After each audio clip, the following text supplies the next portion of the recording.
All right, Andrew. Thank you for joining me today. Um, I'm just going to jump into our questions, our interview questions here. Perfect. Andrew is the second golf assistant here at Oak Hill Country Club in Rochester, New York. He's been here for about 4 years now. So he's got a lot of talent and a lot of experience at a high level in this industry. I'm going to ask him a couple questions here, a couple questions for myself as well as for some generic questions about future plans and things like that. So we'll get started here.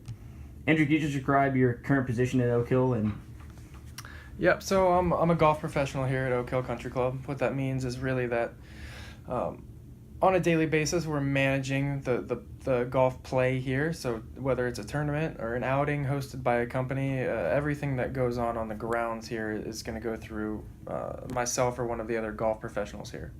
certainly? Where did you go to college and what specific degrees do you have?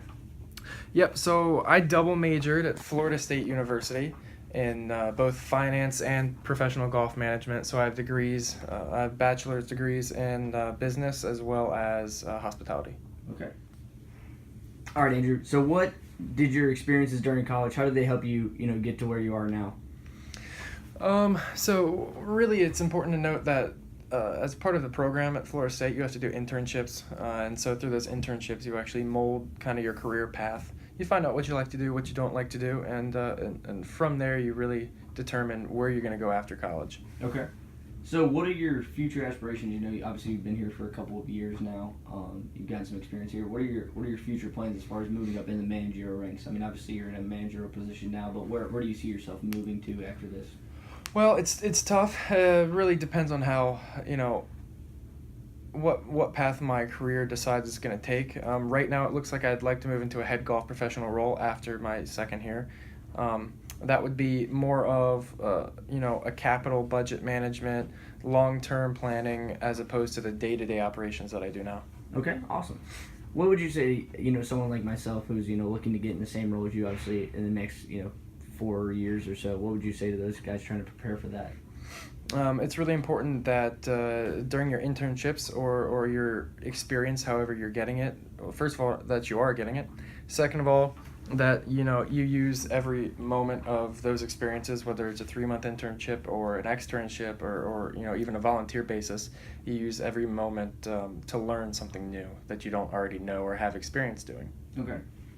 And from those experiences that you had in college, what would you, say to someone like myself who's, that's like a biggest piece that you missed in college or something that you wish you would have done more of in college that would have helped you now? That's a tough one. I think I would have, for my specific role, I would have developed a larger pool of connections. I don't think that coming into the industry, I realized how important it was to know people. It certainly is. Absolutely, absolutely. So who would you say are your biggest mentors in the golf industry? I worked for a guy named Joe Merlin at Wannamoyset. He was at the time the first assistant golf professional. I was an intern there a few years before I graduated college. And to this day, we still talk very regularly, and he gives me life advice, and he actually just got a job right down the road from where I'm working now. So it ended up well. Awesome. So, someone like Joe, what would be, the biggest piece of advice that, he's given you? I learned a lot from Joe. Most importantly, he taught me that there's nothing more important in this industry than having a good work-life dichotomy. So, you need to have a personal life away from the work, and it gets challenging for some people. Absolutely, absolutely. So, you've kind of touched on this, but I said, again, what would you say is your day-to-day, what you do on a day-to-day basis here at the club? So I manage everything from the golf operations to tournament operations. I assist with the communication between departments, catering, accounting, all of those. So really, it's a very integral role. Okay. And with that job, what would you say is the most rewarding part of working in golf and specifically here at the club? I get to meet a lot of really cool people that I wouldn't get to meet otherwise. I get to make connections with people who while, are part of our country's elites, they're still great, grounded people. And otherwise, I wouldn't have met them through this side. Absolutely. And, we didn't touch this earlier, but I know that you're from Virginia. So how do how have you like transitioning or working in the Northeast and being in New York half the season? It's getting a little chilly now, but soon I'll be heading down to the Florida weather. Right now, I do enjoy it. It's a tough transition right out of college, but I think it's for most people it's doable and feasible. Do you tell me a little bit more about the North and South thing? Do you enjoy that, or how exactly does that kind of thing work? So for 6 months in the year, I am in the Northeast, and for 6 more months, I am down in Florida, in Vero Beach, Florida, at a club down there. I do pretty similar jobs in both scenarios, but you follow the good weather. So in the golf industry, it's important to remember that nobody golfs when it's snowing. So in order to find a job, you need to make sure that you're gravitating towards where everybody's moving. Absolutely. So, would you rather be in one place, or do you kind of enjoy the North-South kind of lifestyle? Well, I think it's important that as your career path starts to move along and you start getting more responsibility, that's when you start staying in one place because as you get more of a manager role, towards a capital budgeting, planning from a finance standpoint, you have work year round as opposed to managing a day-to-day operation which relies on the golf. Absolutely.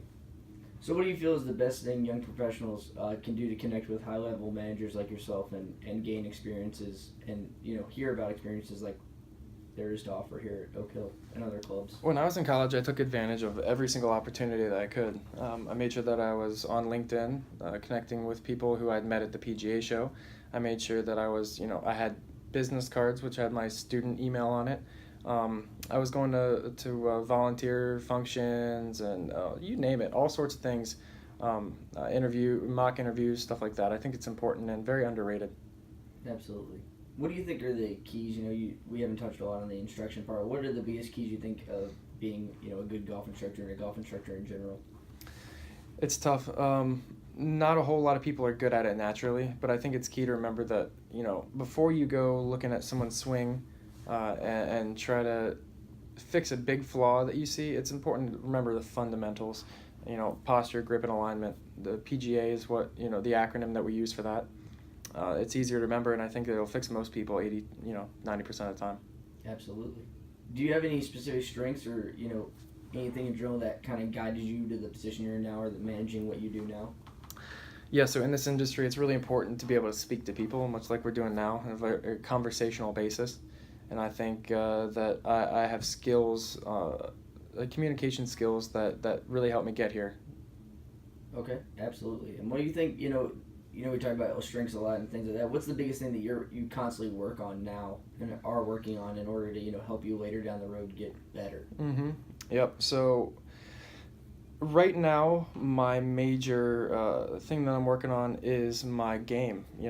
Even though I'm starting to become, starting to work on some of the financial aspects of, golf management and working at a private club, it's still important to make sure that you keep your game up so that when you are playing with members, you have the ability to keep up with them, hopefully beat them. That's kind of why they want to play with you.